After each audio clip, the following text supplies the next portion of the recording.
আমি কি করে বেরোই সারা জীবনে?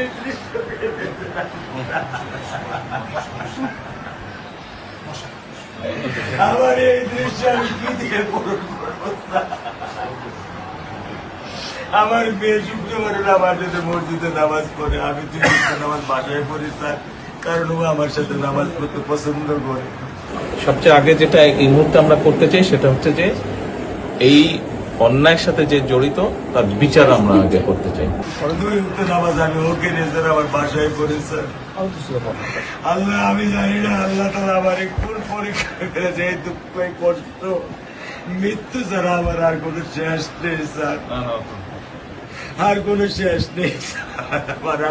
এই মেয়ে লেখাপড়ার দায়িত্ব মাননীয় প্রধানমন্ত্রী নেবে।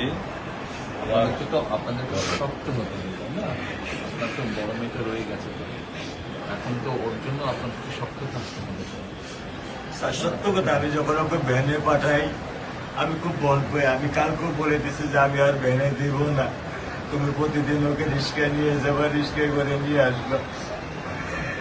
আমি ক্লান্ত স্যার, 10 বছর বয়স থেকে স্যার অবহেলা পেতে পেতে পেতে পেতে স্যার আমি আর নিতে পারতেছি না স্যার।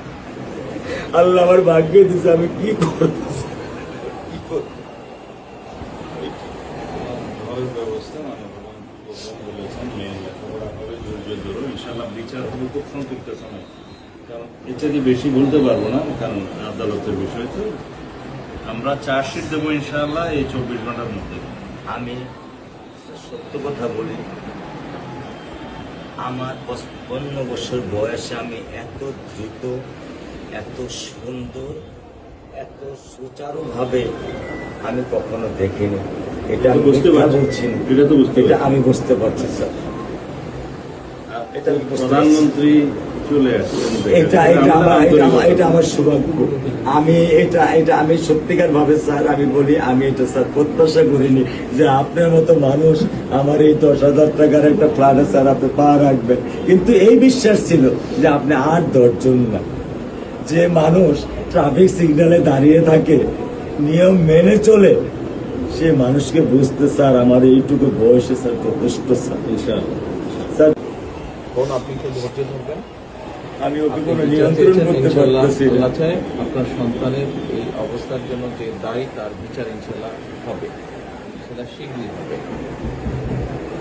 একটু ধরে রাখুন। আর মালিক যে আল্লাহ তাআলা মালিক, ওনার কাছে ওনার কাছে সাহায্য চান, আল্লাহ রহম করলেন সব কিছু দিতে। মানুষ হিসাবে আমাদের যেটা করার আমরা স্যার মিরপুর 10 নম্বর আইডিয়াল স্কুলে ক্লাস 9 এ পড়ে স্যার। টোটাল ওগুলা নিয়ে চিন্তা করবেন না, ওগুলা ইনশাল্লাহ ব্যবস্থা। আপনি যখন যেহেতু বলেছেন, আপনি আপনার কষ্টের কথা বলেছেন, সেই ব্যাপারে আমরা যেটা আমাদের পক্ষে সম্ভব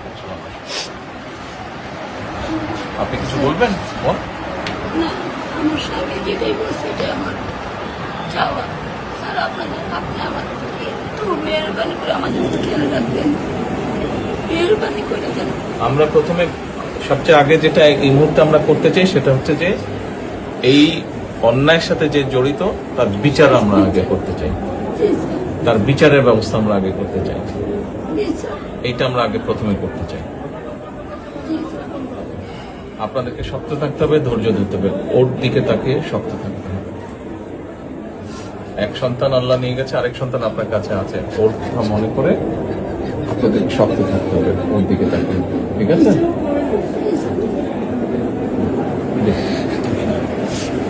চলে আসবে, হ্যাঁ ভাই, চলে আসবে।